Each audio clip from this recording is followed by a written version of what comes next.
Thinking Aloud. Conversations on the leading edge of knowledge and discovery with psychologist Jeffrey Mishlove.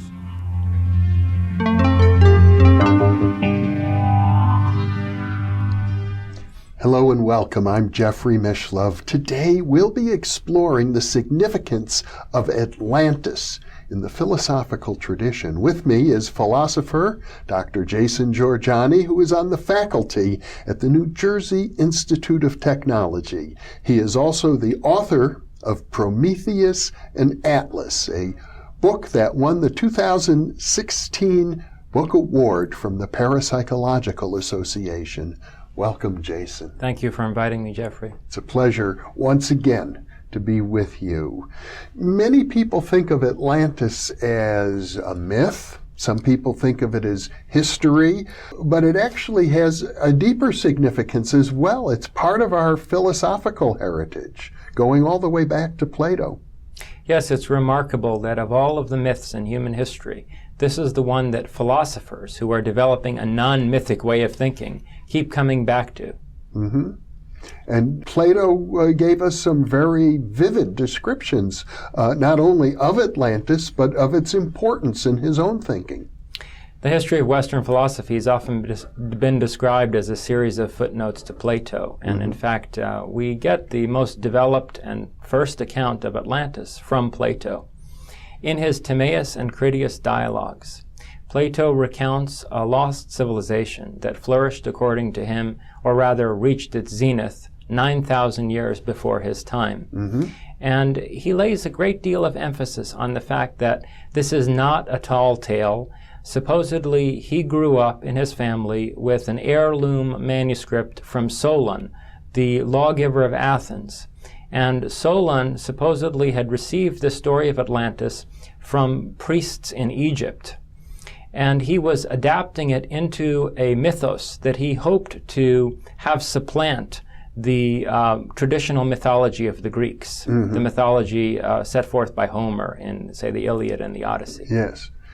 And Plato's notion is that this was once a very high civilization that was destroyed. Yes, Plato actually describes this civilization as having been created through a hybridization of gods and mortals. Mm-hmm. At the beginning of time, the gods divided the earth into distinct regions, which each of them governed over, gods or goddesses. So that, for example, Athens is named after Athena, was the dominion of Athena. And Atlantis comes from the name Atlas. It means realm of Atlas. Mm-hmm. So Atlas was one of the sons of Poseidon. And it's interesting that in Greek mythology, Poseidon is often depicted as a rival of Zeus. Mm-hmm. So Atlas is the eldest son of Poseidon and the king of Atlantis.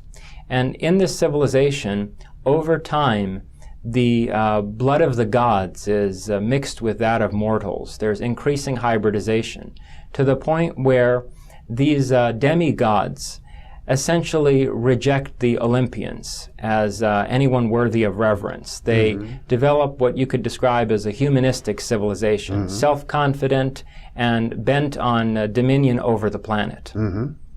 Well, you tell me what led to the destruction. I think it's unclear. Well, this was viewed as a challenge to the power of Zeus. Yeah. And so the Timaeus and Critias account of Atlantis ends with Zeus calling a convocation of the gods and determining that Atlantis be wiped off the face of the earth in a great deluge, which of course is a parallel to the Noah's flood story in the Bible. So it's an instance in which Plato is very consciously drawing upon ancient Greek mythology. Yes, and what's also very unique about it is this image of a global civilization. Atlantis was aspiring to unify all of humanity into a world order that no longer revered the gods, a world order where humanity was self-sufficient, as it were. And autonomous. Well, Plato, in his Republic, developed his own model for what he thought the ideal society would be, ruled by philosopher kings. And I have to assume, maybe you can tell me, did he contrast this with the society of Atlantis? Well, in fact, the dialogue Timaeus, which begins the story of Atlantis, picks up right where a Republic leaves off, and or the story unfolded between Timaeus and Critias. It supposedly takes place the day after Socrates and his associates have been sitting around discussing the utopian political system of Republic. So it's a direct continuation, and it begins with, I believe, one of Socrates' friends saying, "So the other day you painted a picture of the ideal regime for us. Now let's try to find something from actual history that is along those lines." How does that evolve or unfold? Well, the interesting thing is that Plato actually depicts the society of antediluvian or pre-flood Athens as something closest to the utopia of Republic. And the Atlanteans are supposedly invading the Mediterranean basin, and they wage a war against these Athenians. But so you would think that maybe he's intending to portray them as arrogant, people who are overtaken by hubris. Yes. But in fact, Zeus decides to drown the antediluvian Athenians along with them. So what kind of a just God is this? Yeah. And what's the moral of the story, really? Well, there are different versions that have been enunciated by different philosophers. I think in modern times, many people are even influenced by Manly Palmer Hall and in his notion that these people had incredible psychic powers that led to their own destruction, that they couldn't manage their technology. It's sort of almost a moral lesson. Yes, Atlantis has been used to discuss both material advancements in technology, a kind of, from a material perspective, science fictional society, and also to explore the idea of a society where psychic powers are prevalent. In particular, you see this respectively in the Atlantis stories of Sir Francis Bacon and then of Rudolf Steiner later. In Bacon's case, the New Atlantis, which he wrote in the early 1600s, is the first account of a science fictional society with tremendous advances in technology that it's hard to fathom how Bacon was able to even conceive of in his time. Well, Bacon was a contemporary of Shakespeare, and some people even think he was the author of the Shakespearean plays. Another thing about Bacon is that he's also regarded as one of the first philosophers to formulate the scientific method. Right. And so one of the most interesting things about Bacon's Atlantis story is that although he uses the name Atlantis, this is not the same island continent that Plato was describing. Plato describes an island roughly the size of the continental United States. He says something the size of Libya and Asia combined, which for Greek geographers would have meant a landmass about the size of the continental United States. And this is described as being out beyond the Pillars of Hercules or the Straits of Gibraltar, somewhere in quote-unquote the world ocean. But Francis Bacon's Atlantis is an island in the Pacific Ocean. And some travelers have been stranded there by happenstance. And they discovered that this society, which is run by scientists and inventors, has isolated itself from the rest of the world. And it sends ambassadors to various countries and cultures to bring back all of the latest innovations in science and technology, where they're synthesized. And the governing body of this new Atlantis decides which of these can be safely incorporated into society and which other ones should be withheld until the time that people have ethically developed to a point where they're capable of making the best use out of them. Well, it seems as if whereas Plato is presenting Atlantis as an actual historical event, Francis Bacon is really presenting it as a utopian scenario. It does seem so. However, Francis Bacon was involved in some of the secret societies of his time, the so-called Invisible College, that was trying to extricate Europe from the mentality of the Middle Ages and often in occulted ways pursue scientific research. And in the New Atlantis, you very clearly see the idea of an Illuminati or a hidden scientific elite that has effectively developed a breakaway civilization, a very advanced civilization that's on the earth but concealed from other people. and a civilization that's waiting essentially for the rest of humanity to catch up with it ethically. So they send these ambassadors to various cultures, but under false flags and false names, as if they're diplomats from another nation. And they also bring back to the New Atlantis men of knowledge from India, Persia, Europe. So you have also a cosmopolitan civilization. They worship, or rather they set up statues of inventors and scientists rather than gods. This also tells you something about the mentality of the governing elite. Well, it seems to be, in some sense, a reflection of Bacon's own personal world.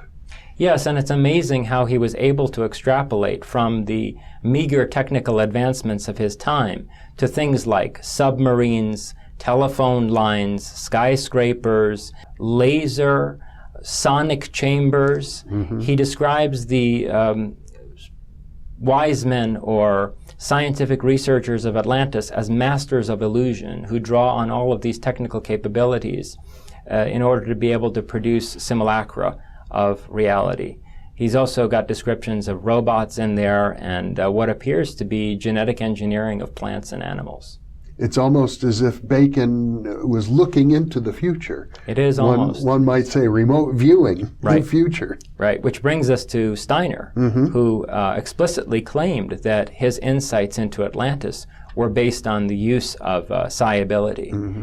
Well, Rudolf Steiner is more known as a mystical teacher, a hierophant even, and a clairvoyant. And although he certainly was educated as a philosopher, I don't think he's regarded much in terms of academic philosophy at all. Well, his early work was in academic philosophy. I believe his dissertation was on the subject of free will. And Friedrich Nietzsche.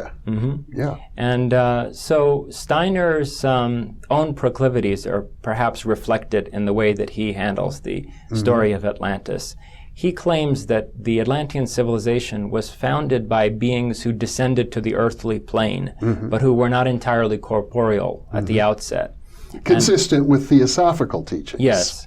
And they became teachers to a group of early human beings who wound up developing a society that inextricably intertwined what we would consider material advancements in technology with psychical abilities.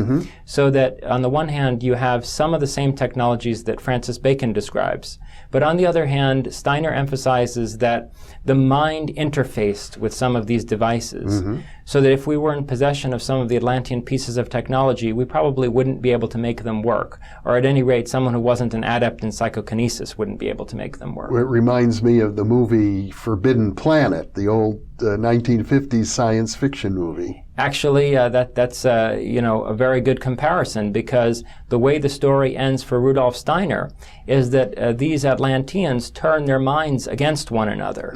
They begin to invade one another's minds with terrifying visions, and it turned their psychic abilities essentially into a weapon. This becomes the cause of the demise of the civilization, although he also agrees with Plato that there was a great flood and earthquakes as the cause of Atlantis' destruction. He suggests that these alterations in the natural environment were brought about, again, by a misuse of psychic ability or psychokinetic ability. Which is not so different from Plato's description of Zeus wreaking revenge. Right. Right. And also Plato's description of the way in which the demigods of Atlantis were beginning to use putatively divine powers for secular purposes that they ought not to have. I suppose, in a sense, it's an echo of the biblical story of the Tower of Babel. That's right. I think it is, very much so. In a way, humans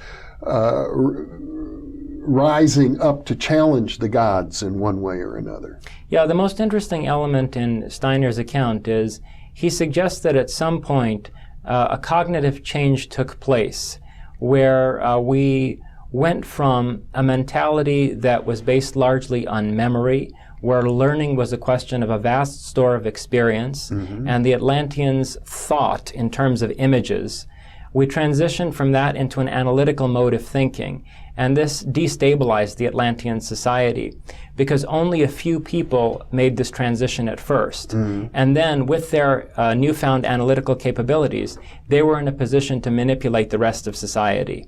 And he actually traced the guru-worshipping cultures of India and the pharaoh-worshipping culture of Egypt to this transformation in Atlantean society. I see. In other words, that the Atlanteans had godlike kings? Is that the notion? A few of the people who developed a new form of thinking began to manipulate a society that was still largely linked together psychically through a collective consciousness.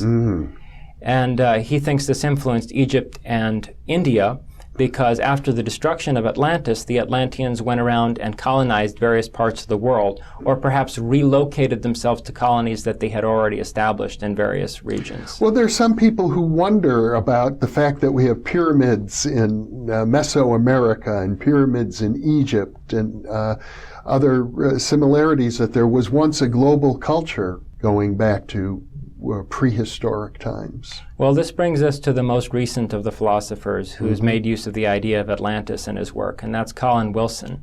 Colin Wilson synthesized all of the empirical research on Atlantis, or some such lost civilization of global scope.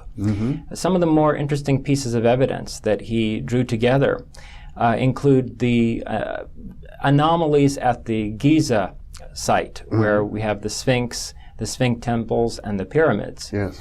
And in particular, he looked at the work of Robert Schoch, a geologist at Boston University, who determined that the weathering on the Sphinx is consistent with long periods of heavy rainfall. It has water erosion as well as wind erosion. Right.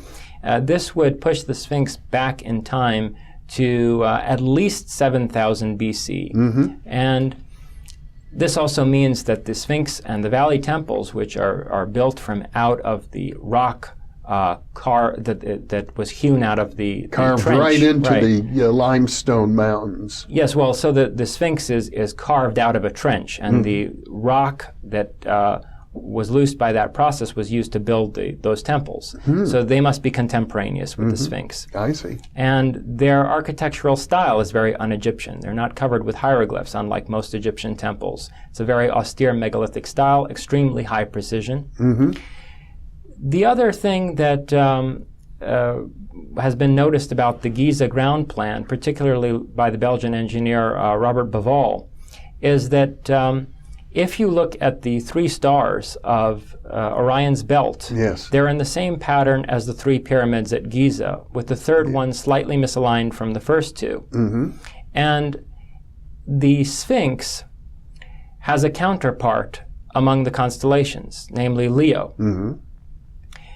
And the Milky Way was viewed by the Egyptians as sort of a pathway to the heavens, means by which souls ascend and descend. Well, at a very specific time, dawn on the spring equinox in 10,500 BC, the Sphinx is looking at the sun rising into the constellation of Leo. The Milky Way is mirrored on the ground by the Nile River, and the three stars of Orion's belt are in the same orientation to the Milky Way as the three pyramids are to the Nile. All of which suggests that the date of construction might go back that far. At the very least, the ground plan of the pyramids and the construction of the Sphinx and the temples there. Because my understanding is that archaeologists don't date the pyramids as being that old. Right. Well, the pyramids are built on limestone carved platforms, and all you'd need to get right were the platforms. Someone else could come and build the pyramids on top of them later, and you'd still have the same alignment. I see. So this date of 10,500 BC fits perfectly with Plato's dating of Atlantis, 9,000 years before his own time. Yes. And this isn't the only place we find these kinds of engineering anomalies. In Lebanon, at Baalbek, in the Bekaa Valley in Lebanon, there's a platform for the largest temple ever built by the Romans when they ruled that part of the world. They built a temple of Jupiter on a pre-existing platform, which consists of about 400-ton stones that are surmounted by three much larger stones, each weighing over 1,000 tons. They're referred to as the trilithons.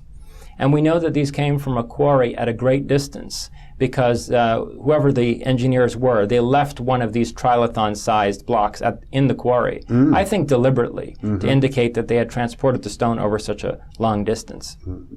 Well, what you're suggesting is that there may actually have been a very advanced civilization that existed in prehistoric times that has influenced the evolution of philosophical thought subsequently. Yes, and it's impacted subsequent human history. To give a very striking example, the Mayans believed that the builder gods who laid the groundwork for their civilization would someday return to them. Quetzalcoatl, the feathered serpent, yes, or Viracocha, or Wotan, as he's sometimes referred to by the people in Mesoamerica and South America, had promised his children, as he called them, that he would return someday. And so when Cortez and the Spaniards showed up, they fit the physical description of the ancient builder gods and were received as such, so that it was very easy for them to proceed to plunder that civilization.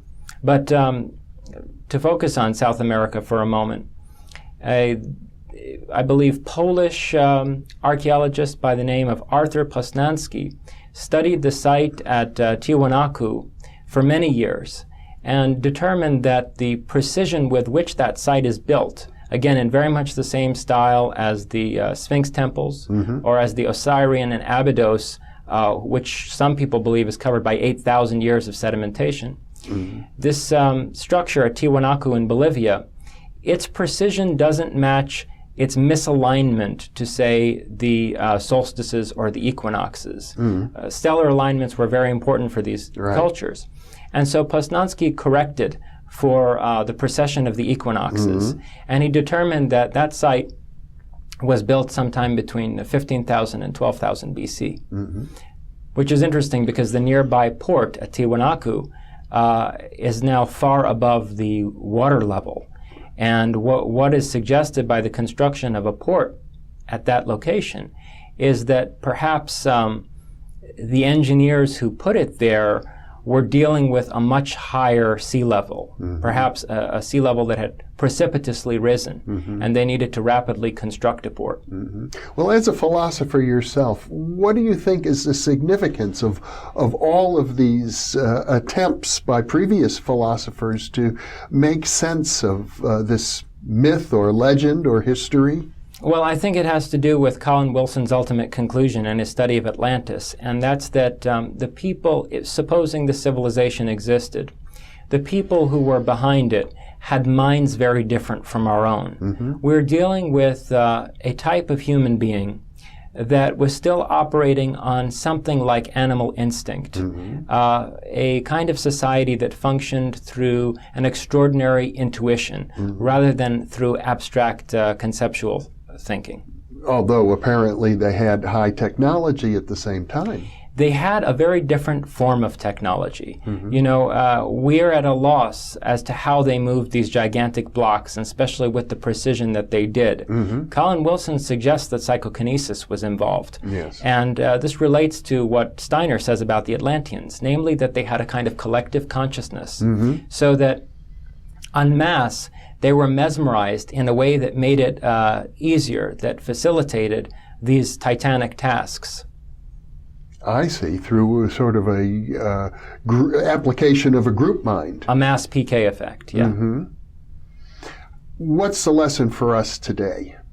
Well, since we are at this juncture that I refer to as the spectral revolution, where we're going to have to learn how to reorganize society in a way that it can support mainstream acknowledgement of psychic abilities, if in fact we had a civilization in the past that failed to grapple with the integration of these human capacities, perhaps we should look into it so that we can learn a lesson from it, so that the past doesn't repeat itself. Well, I would imagine maybe at a subconscious level that's why there's so much resistance to parapsychology, and 150 years of empirical evidence that is still sort of on the very fringes of academia, and by many people, I think, regarded as a taboo topic. It might be some sort of subconscious fear of that we might repeat, or that people at a dim level remember some sort of destruction that was brought on by the misuse of such abilities? I agree. I think we are haunted by the tragic fate of Atlantis on some deep level.